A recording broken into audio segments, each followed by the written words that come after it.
Greetings, good people. It's me, Shimon, and you're listening to yet another tech podcast. Today, I'm being joined by someone who is so well versed in the realm of coffee. And trust me when I say this, never have I ever met a person who oozes out so much passion for coffee.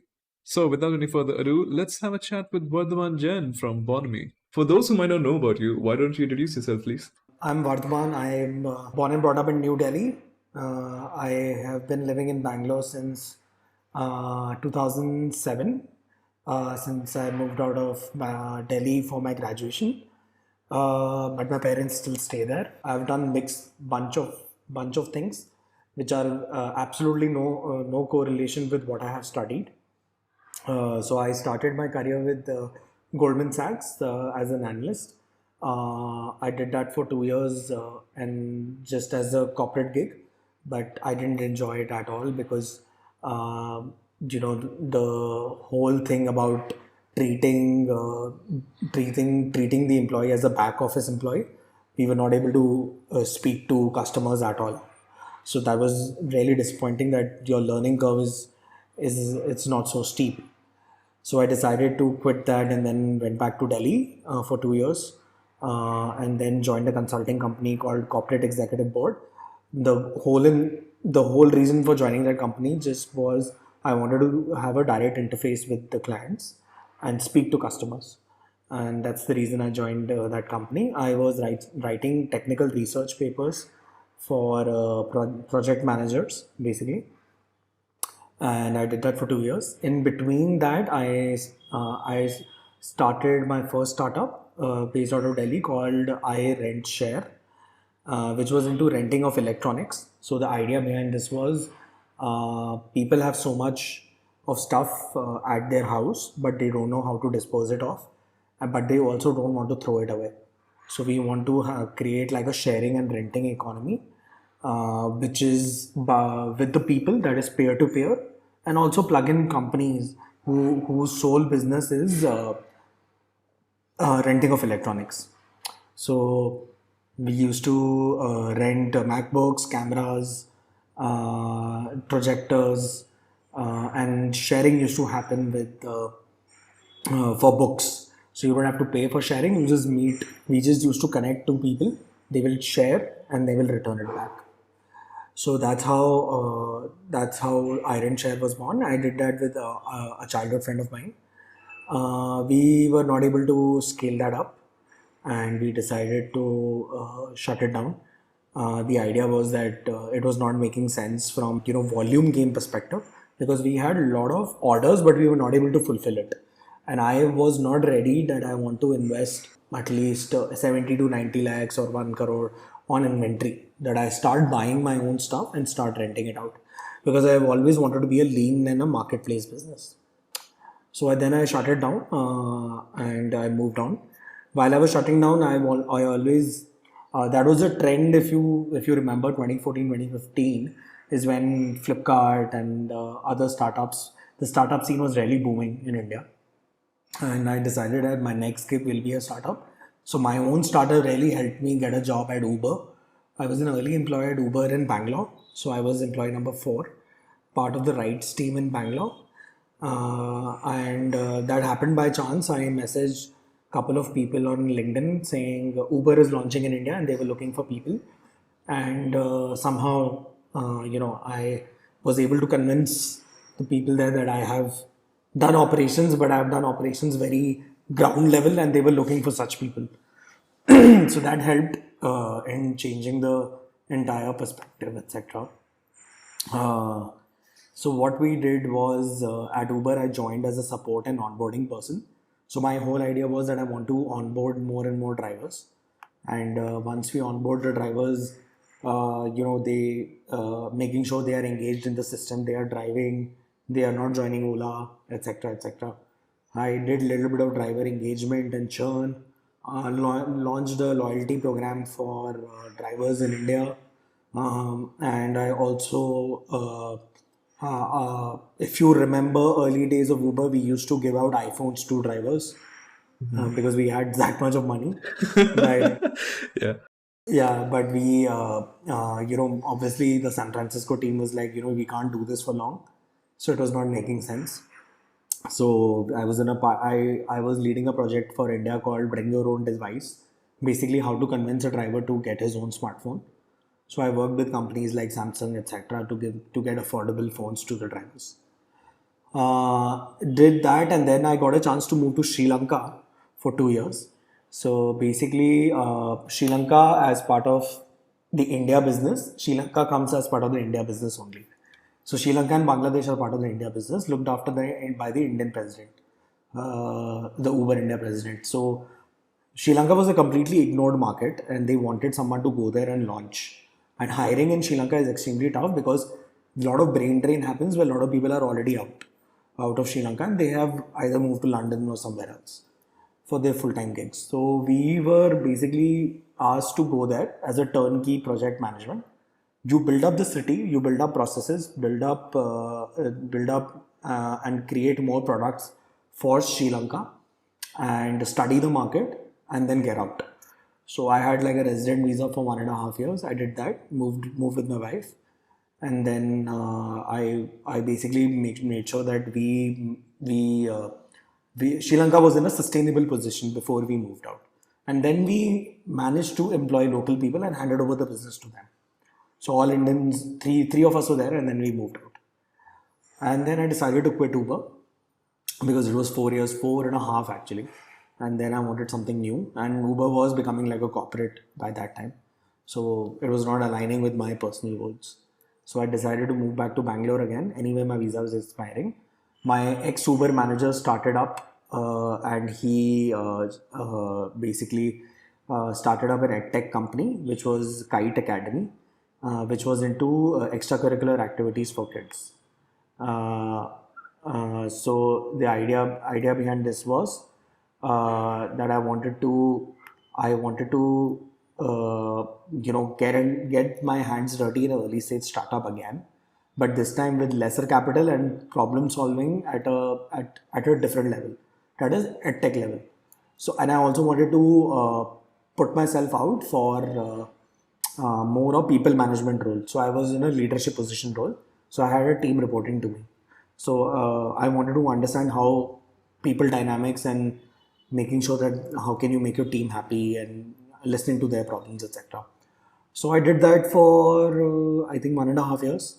In between, founder of Bonomi, who's a very good dear friend, he's an ex-Uber employee as well. We met at Uber, and that's how we were connected. His initial idea, if you look at Bonomi, was not coffee at all. His idea was build your own cocktail box build your own cocktail box with all the ingredients that we will send out, and you can make stellar cocktails at home, right? So that was the idea. And then the second vertical, obviously this was not scalable, right? If you're sending out boxes, there's no IP, right? They're not creating anything, right? So his second vertical was that I always wanted to get into beverages. And then we got data about coffee consumption in India, that it's how it is growing month on month, how people are evolving to drinking very good specialty coffee, etc. I was consulting him for cold brew coffee launch. So connecting him with different estates, trying out recipes, how does bean processing work, how does roasting work, etc. I'll just brief you about like how in this last 10 years of journey, how coffee has played a major role in my life. So I did that, and then I basically I was thinking that I want to get into coffee full time anyway, and I was always chatting with my wife that I want to do something with coffee because I've brewed at home for so long, but it'll be I just want to get out of my comfort zone, and I want to brew it for 5,000, 10,000 people at once, right? And they're drinking my coffee, the recipe I formulate. That was the goal, and I want to connect with users. So I decided, okay. Then he poached me. He was after me that please join. So, and anyway, the operations and product person was missing. So I joined as a co-founder at Bonomi at the product and operations level. So I handle everything related to product and operations here, and he handles the growth side of it. So both of us now run the business. Wonderful. The story behind coffee is I've been drinking black coffee since I was 14. which is very unconventional for someone like me who comes from a Marwadi family, which is heavily tea focused. And if you're from Delhi, people drink a lot of tea anyway. So, I eventually decided that okay, this is a much more healthier option, and I used to appreciate good coffee a lot. So I continued to drink good coffee, black coffee for a while. Bought my first French press when I was 18, and then was brewing at inside the college hostel as well. During this time, I had not much idea about coffee processing, about different brands available, etc. But what really changed my life was Blue Tokai opening in India when they started in 2013, and I was their initial user. And I decided that I want to, then I tasted Blue Tokai. I'm like, okay, this is some insane level of very fresh coffee, which is extremely well roasted. So that's when I got into specialty coffee. And then in 2016, when I was at Uber, there was a cafe in Bangalore called Third Wave Coffee Roasters. They've opened their first outlet in Bangalore, and I was a regular there. By regular, I mean 5 times a week at least. And then I met the founder there, and I told him, I just want to help you out. I will come over the weekend. I don't have anything to do over the weekend. I want to just come and help you out. So I went there and I started training with them. So I became like a barista trainee for Third Wave Coffee Roasters over the weekend, and I trained under their head barista. Over there, I learned more about the processing, in the sense what are the different brew methods, what is the Chemex, what is the pour over, what is the mocha pot, aeropress, what are ratios, what is recipe formulation, what is grind size. I understood all that. And then I decided to set up my own thing at my house, and like a mini bar of sort, where I had my own equipment and I was ordering beans. And that time it was still opening up. There was Third Wave, Blue Tokai, Curious Life in Jaipur, Koinonia in Bombay. So there was still more roasteries coming up. And then during Sri Lanka, I got to taste a lot of international coffees because of expat community there. And then I really started appreciating good light roasted coffee. The coffees from Ethiopia, Yemen, Indonesia. I started drinking that, and then my flavor palette really evolved on tasting notes. That how does this particular coffee taste? So for me, coffee is not much about strength of the coffee.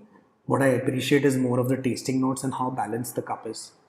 That's why I only drink light roast coffee and I don't drink anything else. Because I really believe that you get a lot of flavor and complexity in a coffee if you're drinking light roast, which I'm not able to gather with medium and a dark roast, because all I get is very nutty flavors, which is for any traditional standard coffee. So this has been the coffee journey. It's been a self-learning journey. Whatever I've done at Bonomi is using my own recipe and using the help of the community. So the specialty community, some mentors at the estates have been really helpful. They've been, guiding me that, what all can you do with the brew. And that's how whatever I've done, I, just did it with them. And by, making sure that I do run a lot of experiments and with the users, do blind tasting, and then finish out the final product. So yeah, that's the intro. That's so fascinating to me, like how the whole journey from beginning to now. It's really fascinating. Yes. So before we circle back to coffee, there's a Yeah. traditional question that I just want to get out of the way. What's your daily driver, in the sense like phone or your laptop, or do you have a PC? Daily driver, I have a laptop, MacBook Pro, and that's what I use. And headphones, I'm not wearing them because they are not charged. Bose QC35. Those are wonderful. Yes. So I bought that, and these are my daily driver. Yeah, that's about it. I don't use anything else. So, do you consider yourself to be a technology person, or just enough to go on with your work? Like, okay, laptop allows me to, connect with people, and that's about it. See, I have reached a position where I just want to do, I want stuff which can get me just make sure that my productivity doesn't hamper. I have reached that position, but I always like to explore new gadgets for sure. So any interesting phone, for example, or any these days has been music systems that I want to upgrade. But most of my money, if you talk about it, goes into buying coffee equipment. Not surprised. Yes, so more of that and not really into gadgets for now because I've reached that position. Okay, I have a smartwatch, I have a Garmin, I have a laptop, I have a MacBook, Yeah. I have a mouse, I have this, I have that. So I'm generally very sorted. Correct, correct, correct. So I don't end up buying month on month new gadgets. I think every 3 months I pick up a gadget which is coffee related rather than tech related. Nice. I mean, that's a tech on its own, to be really honest. There's Yeah, like yeah, it is. different parts of technology. Yes, yes. Okay. Circling back to coffee, what are your thoughts about people who, like the majority of people in India, who just drink normal, plain, normie Nescafe coffee? So no offense at all, right? Correct. So I mean, coffee is coffee. I mean, this what I would say is it's people's choice what they want to drink. In my opinion, how I look at it is the fact that how they haven't been, exposed to different kinds of coffee. So in their mind, there's a preconceived notion that, okay, coffee means Nescafe because that's a generational, knowledge so as to say that, oh, coffee is Nescafe. So you only drink that. So how do you plan to, break that stigma and say like, oh, here are more options. You should try these. Yeah, so I think people, I think in our case, let's say cold brew coffee. I'll give you one example. So Yeah, we yeah. are at a different spectrum altogether, right? Correct, correct. We are doing black coffee ready to drink in a bottle, which has not been done in India, and there are very few players who are doing it. Correct. But if you look at it from a portfolio perspective, we are the only company who's doing it like a full-time gig, right? So that's what we want to do, right? So if you look at it, what has helped us is inducing trials. People who are excited about cold brew coffee, when they try our cold brews, they are very unsure about why do I drink black coffee? Like, why do I not mix it with milk, etc. But when they try it, that they are like, okay, this is so much balanced on the stomach. This is very smooth. I can drink at least 3-4 cups a day. Then they realize, okay, this has more benefits than regularly like drinking milk coffee. And with milk, it's a different ballgame altogether, where people realize that they are lactose intolerant. They don't enjoy it, and so anyway, black coffee has its own benefits. It really specifically cold black coffee. It helps reducing acid reflux, which is certainly a big problem in India. So I personally believe that cold brew coffee can help. But to your point, people who are drinking Nescafe have to. The only way we will able to scale up Bonomi is make sure that more and more people try our coffee, either through trials or either through purchase. Right. That's why price point is extremely important and distribution is extremely important. That more and more people, if they try our cold brew, which is flavored or unflavored, we don't care about that. But if they find that this is something that is unique and they suit their palate, I think they can shift. And I have seen it personally, customers shifting. Yeah, I mean, it's more because of a age gap, I think, because millennials are more open to change, whereas boomers are not. They're like very rigid. Yes, Until unless you force it on them, like, no, you have to try this, then they change their minds. So correct. millennials are very open to change. Like, they'll try this, try that, and then whatever sticks to their palate, they're like, yeah, I'll have this one. Exactly. Yeah. What I liked about Bonomi is the fact that how like Sleepy Owl also did cold brews, but it's like a pack. And the biggest pain point for others were the fact that oh, you have to take a tumbler, fill it with water, then put the brew bag and keep it away for like 12 to 24 hours.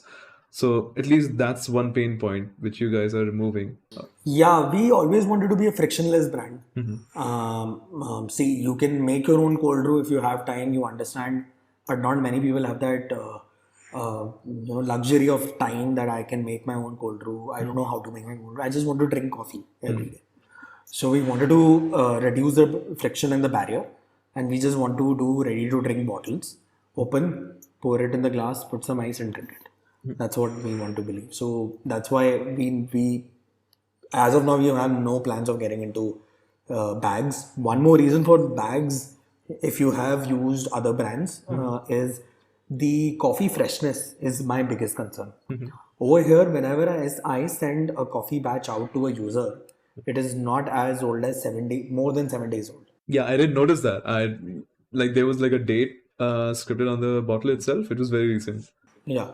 So we always do that, right? So that the user always drinks fresh coffee.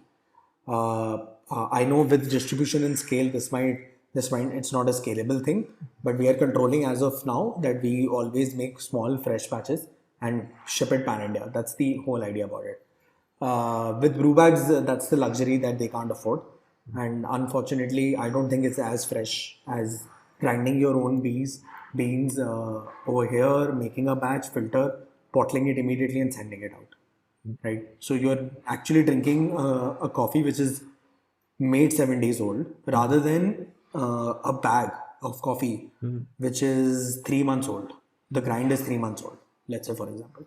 So there is definitely, if you do comparison, there is definitely a taste difference. So considering you're all about, like making coffee the proper way and having cold brews, do you ever consider like you're tired and you're like, "Fuck it, I'll just have instant coffee."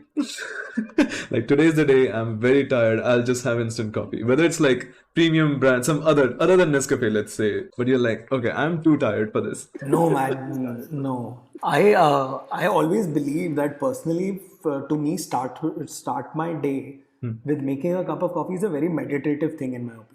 For me, I really enjoy the whole process. Right, so it's never been a day that I have been like I don't want to make coffee today. Right, and I brew it for myself and my wife both, and I really enjoy the whole process. And I want to continue to do this for the rest of my life. That's simple. Even That's when I wonderful. travel, I carry my Aeropress. I never compromise that. Okay, that's I do not want to drink a bad cup of coffee because it really bothers my mood. And I'm very particular about it, and I think an individual should be particular about things, in my opinion. Correct. Like Yeah. certain things you need to be very passionate about, and one of the things for me is coffee, and I don't want to compromise. It's very simple that I don't want to compromise on a good cup of coffee. That's wonderful. So, talking about the process of making coffee, could you please enlighten us how exactly the journey of coffee is? Like, say I'm holding a bottle of Bonomi, all right? So, what's the journey, how it actually gets prepared? Sure. So the way it works for us is we work with small estates across Chikmagalur, Karnataka, where majority of the coffee is grown in India. We have identified certain estates that we like their beans, and we work with them. So let's say you drank the classic cold brew coffee. We work with this very very small farmer who is who's not as big as other coffee estates that you must have seen in packets of Blue Tokai or others. But they are producing good amount of coffee beans, like very good quality. So we work with them on procuring the green beans at a fixed price. Once we procure the green beans, let's say if I procure 500 kgs per annum, right, for the entire year, Yeah, yeah. I give it to a roaster in Bangalore. So we have a tie-up with a roasting company here. So point noted, we don't roast our own coffee. I'll come to the reason why I don't believe that we should. So we give it to them. We work with them. They basically cup the whole coffee. By cupping, I mean is they roast a small batch. By roasting, I mean the coffee is green. From green to brown, there is air pressure, air flow, and the heat, the gas that makes the coffee from green to brown, right? And there are roasting machines which help you develop that. Once the coffee is brown in color and reaches a certain temperature and a certain a strength, certain strength, we cool it down. They cool it down and they send us the bag. I was just curious, like you said, like you send it to a roaster. So, is it like a set parameter, or you tell them like, okay, we want this amount of variables, like, hey, this amount of pressure, this amount of heat, and that's your Bonomi recipe? So what we have done is we've informed the roaster that we want to do this only for cold brew. We don't want to sell beans, right? So he has identified that there are certain parameters within the roasting machine that works very well for cold brew coffee. Second, through cupping. By cupping is if you know wine tasting. In wine tasting, you basically slurp the coffee and understand the notes of it. We do something similar in coffee as well, which is called coffee cupping. and there is a central worldwide agency called Specialty Coffee Association, which has these guidelines that how Okay. do you cup your coffee, and these are the scoring parameters, Okay. which could be body, acidity, sweetness, etc. My roaster sends that and we cup it together, and he does the scoring sheet and he identifies whether this makes sense for cold brew or not. Now there are times what we have seen is where during cupping with the hot water, the coffee is not tasting that great, but I still get 1 kg of a sample batch and I make a sample cold brew batch. But in cold brew, it is tasting really great, right? Okay. So we cup the cold brews as well as a team and a community. So what I do is I get sample roast, I make a cold brew batch, I bottle them, I taste it, send it back to the roasters, send it back to certain people in the community, specialty community with our team, and they give my feedback, and then we basically finalize that okay, this roast level and uh, this roast level plus this coffee is well suited for my classic cold brew. I'm signing off on that. There are very, very different variables. So this is the roasting part, Okay. right? Yeah. So this is the roasting part. We work with a roaster. Why don't we roast our own coffee? It's a different skill set altogether. And I genuinely believe at this point of time, I only want to focus on brewing. I do not want to focus on roasting. It's a different capital investment as well. A 25 lakh machine, roasting machine is not that anyone can afford. And I even if we afford it, the skill and the time you require to actually make sure that you are successful in roasting great quality of coffee will take number of years, right? So that's why we want to be very sure about. That's why we took a stand that we rather hand off that skill to a third party, right? Who understands us, who can work with us. We want to work with them rather than we do it on our own. And I want to focus myself only on brewing. So that's one reason we don't roast our own coffee. Once we decide the beans and the roasting level, etc., we grind the coffee. So we have a grinder in place. We grind the coffee. We have certain parameters, the grind size. By grind size, I mean it can be as coarse as salt, and it could be as fine as powders, like powders, right? So I have to define the right grind size that can go inside my brew bag, and based the grind size can play a very play a huge role in terms of determining your strength of the coffee. That's very interesting. Yes, so the body of the coffee is as a direct correlation with in cold brew specifically with the ground coffee. That is the grind coffee that comes out of the grinder. So if I have put it as too fine, there could be, and I've put more water, the coffee can be really watery. So I have to really balance it out with ratios and grind size. That's why we brew a lot of test batches. By test batches, I mean is we brew it in these Tupperware cans, so that we do our team tasting and we figure out okay, this that A, B, C, D. I have four Tupperware cans. Grind size A, grind size B, grind size Z, grind size D. Different timings: 16 hours, 18 hours, 24 hours, 48 hours. We filter it out. We cup all of them and we finalize. Okay, this is the one which scores the best. Let's go ahead with this recipe. Then we pull out a 10-liter batch. After the 10-liter batch, we do tasting again, send it out to a couple of users, get some feedback, and do it. So that's on the grinding bit. The way it is brewed is we have these steel tanks, very similar to beer brewing tanks, present in our facility. We put the ground coffee in that tank. We put it in a brew bag, which is nylon filter. We put hot water, cold water mixture, and then based on the beans that we are making the batch for, we decide the brew time. And then the next day we open it and then we filter it using. What's the average brew time? Ours is nothing less than 18. We don't do anything less than 18. Our highest is a whiskey barrel aged coffee, which is 48 hours. Oh, nice. So the coffee is in the tank for 48 hours. Amazing. So it's like directly proportional to the time. Like the more it's aged, just like whiskey or any other alcohol, the more it's aged, the better it is. No, I would not say that. Like there has to be a point of inflection where, like, okay, now it's just useless. It's just sitting there. You are right on that. Okay. So basically, we have realized certain beans, if they have a higher moisture level, you have to give them time to develop. With whiskey barrel aged, that was the case, and it was not tasting as good as a 24-hour brew versus a 48-hour brew. And we wanted to get the whiskey flavors very infused in the coffee as well. So we decided on a longer brew time. So once this is brewed, the next day we filter using our proprietary gadget that we have, and I don't want to call it out over here. No worries. We filter it out. We filter it out, and then we start the bottling process. Bottling process is simple. We clean the bottles with this a solution called Ido4. Ido4 is used by beer brewing companies for cleaning. We do that. We then sanitize the bottle with hot water. After that, we take out the bottles, let it cool down. Then we start bottling it with a tap. After that, we close the bottle with the caps. Caps are also sanitized. Then we do a final microbial cleaning. We put the bottled cold brew back inside the hot water to kill all the final bacteria.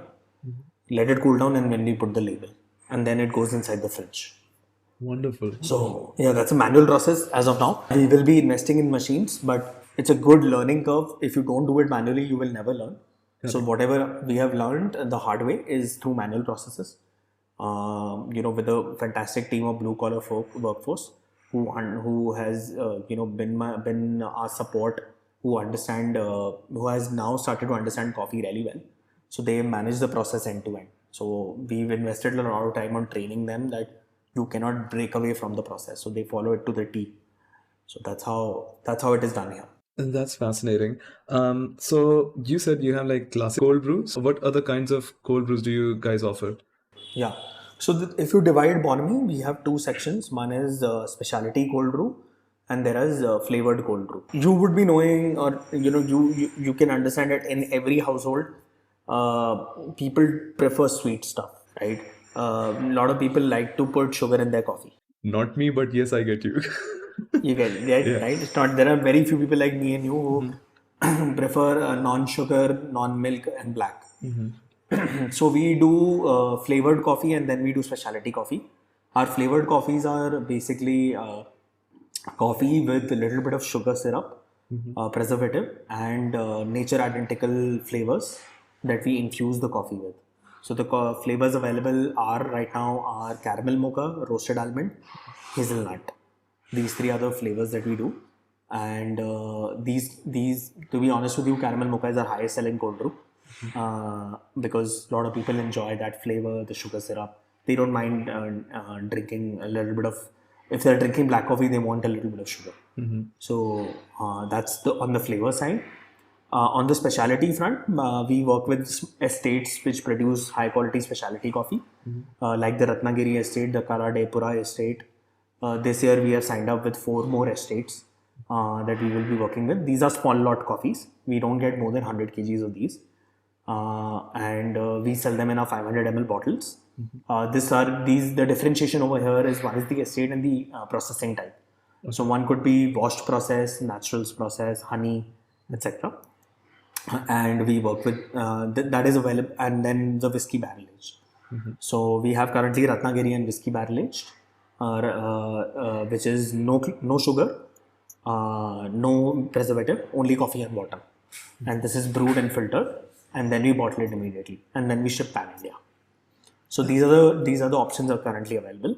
We are actively working on very interesting flavors using natural elements like fruits or spices. So we are working on that. I'm hopeful that I can launch few in March. That's my goal.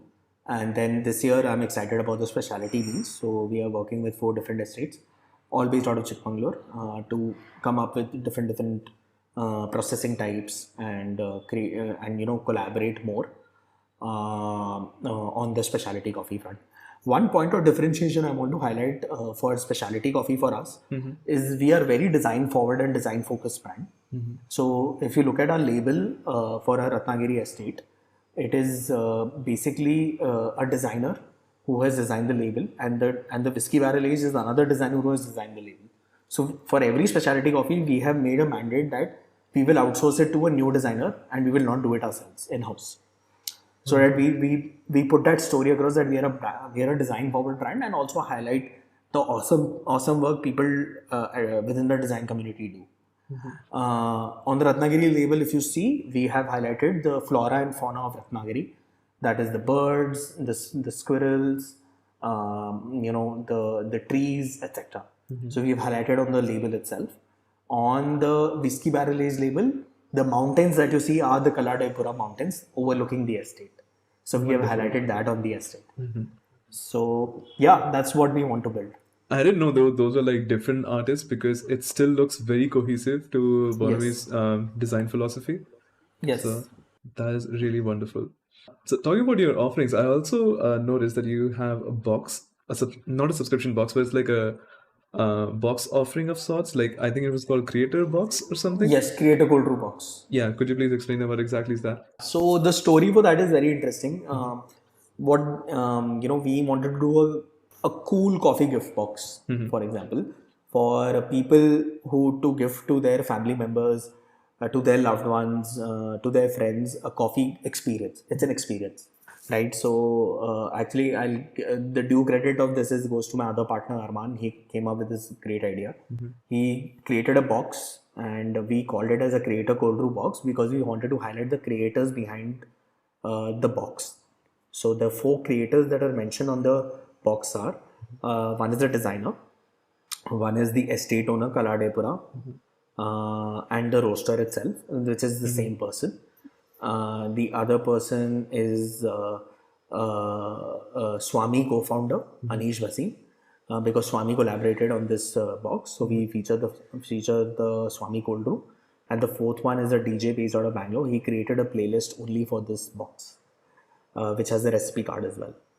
So there are 2 cold brews that come, whiskey barrel age and the classic cold brew 500 ml. One classic Swami tonic, one cognac glass, because we believe that if you want drinking coffee, why aren't you not drinking in a cognac glass, right? Why not? Yeah, why so not? we put a cognac glass and two of our syrups, roasted almond and cherry spice, that goes really well with a classic cold brew. And then we ship these in pan India. The response has been really great. We are actually now printing more boxes because we realize people want these cooler options to gift to their loved ones. I think it's because it's a whole experience. It's an experience. Yes. Yeah. So that's the Creator Cold Brew box that we did. If I'm not mistaken, there was another box. I think it was a cocktail box. Yeah. So we, as I mentioned, Bonomi started as a cocktail box company where we send out ingredients and they can make their own cocktails, kick-ass cocktails. So we wanted to. We are now creating a coffee cocktail box where you can create cocktails using the cold brews. And then we send out inside the box. We send out the tonic waters, the garnishes, everything that is needed to create stellar cocktails. So cold brew is used globally as a great substitute for cocktails, right? So people use that for making cocktails as well. So we are creating a coffee cocktail box as well. That's wonderful. Okay, for someone who wants to move away from normal instant coffee, what would you suggest is the natural progression? Like, okay, I'm done with instant coffee. How do I progress further? How would you say, like, okay, how to expand your horizons? Good question. So I think one thing is that I recommend to most of the people is the French press. I think it's the easiest way to make coffee, in my opinion. It also is a great device for frothing the milk. You can froth the milk using the French press, so you can make foamy textures of milk and put it as a latte, right? So I think that is something that I think everyone should try if they want to move away. That's the first thing that someone should try. Even I started with that. The other thing that they need to be very, very particular about, that and they have to actually understand what is their palate for coffee. In the sense, what type of coffee do they like? I figured out I like roasted coffee after drinking so many cups of coffee. They have to buy sampler packs from different roasters, these 50 grams packs, try as many coffees as they can, and then they understand, okay, this like I like this type of coffee. I enjoy these type of coffees, right? And then keep experimenting within that, right? So that's also a discovery phase that they will go through. And starting something very simple is very extremely important. You don't want to complicate life by trying very a different altogether variety of coffee. Maybe you can try like a simple Artican estate from Blue Tokai, 50 grams, and then just make a French press out of it. See how you like it. Normally, the biggest mistake I see people making is they'll buy some very obscure coffee and they're like, "Huh, this was trash." I'm like, "You made a mistake. It's not trash. It's just like you tried something new." Yes. So that's something that I think people should start discovering, but they really need to invest that time in making sure that which is the cup of coffee that they really enjoy, right? And tried as many different roasters as they can. That's something that I believe that can help them move away from instant coffee. I'm assuming within 1 or 2 cups only they will realize the difference, that okay, this is a great difference from what I've been drinking. This is like the coffee that I want to drink every day, right? And once they get hooked to it, I don't think so there is going back to instant, in my opinion. I was low-key expecting you to plug in Bonomi cold brew as well. Like, if you want cold brew, you can also have our cold brew. Like, oh. Yes, you can, yeah. I think one thing that I did experiments on my own is that's one product that I've been debating internally, with my team as well, whether we should think about it or not. Is something known as cold brew concentrates. I'll just explain you in a nutshell. Cold brew concentrate is a thicker version of a cold brew coffee, which is extremely high strength of caffeine level, because every 1 kg of coffee you are just putting 4 liters of water as compared to 10 liters of water. Interesting. So you understand the strength has increased, right? So it's thicker. With that, right, you can make just with a 60 ml of a concentrate, you can make hot lattes, you can make iced lattes, you can make iced americanos, you can make hot americanos, right? And that concentrate, I genuinely believe is a universal thing. If you want to enjoy a good cup of coffee, that's a universal thing that you can have. Correct. Right, and I did some test batches that has come out really nice. I infused it with our flavors as well. So I did a hazelnut concentrate. Now I like once a week I'm with my wife. We drink hazelnut ice latte, right? Which is we can control the sugar, which how much we want. We can control the strength, and it tastes fairly good, right? So that's something that I'm hopeful that we will launch soon on Bonomi as well. You guys should absolutely do that because that's just amazing. That would be so nice. Okay, just to wrap it up, is there a specific naming scheme behind Bonomi, or is just a random word? It's like, this sounds good. Arman is the right person to answer. I'm not aware about it, but I actually haven't asked him this yet. But yeah, I will ask him. Perfect question for the next team meeting, Yeah. Definitely. So that's how you pronounce it, right? Like, I hope I'm not butchering Bonomi, yeah. Great, because considering my name, I've never never gotten the correct pronunciation or the spelling. Yeah, that's one thing you get with unique names. Exactly. Okay, so this has been a fun chat. So where can people find you on the coffee on the internet? Sure. So I'm Light Rose Guy on Instagram and Twitter. Active more on Twitter than Instagram. Yeah, that's how you can find me. And Bonomi is bonomi.in, bonomi.in. Okay, that's wonderful. It was great having a chat with you. Same here, Shimon. It's always fun, chatting with people from different areas. And yes, it was lovely talking to you. I hope you had fun. Yes, I really enjoyed. I understood. It makes me feel little proud about myself. Like when you start asking that, how did you do this? How did you do that? Mhm. Like, okay, we've come a long way, right? So I think what people in startups, they make mistakes. One mistake they make is they never look back at what they have achieved, and they Mhm. keep cribbing that we are not yet there yet, right? And then they don't appreciate the past. This conversation has made me do that. Yeah. I mean, I'm a curious guy, so I always find, like, whenever I come across something new, I always make sure that I know the ins and outs of things. And Uh, then talking to you, it really felt like you're really, really passionate about coffee. I'm like, it's literally gleaming through your eyes. Yeah, yes. Thank you so Caffeine, much. yes. So, yeah, this was a great chat. All right, good people. With that, we come to the end of the episode. I hope you liked it. And if you did, you know what to do. Like, share, subscribe, do your thing. And if you have any questions for me or Vardhman, you can reach out to us on Twitter. I'll leave all the necessary details in the description down below. It's time for me to take a leave.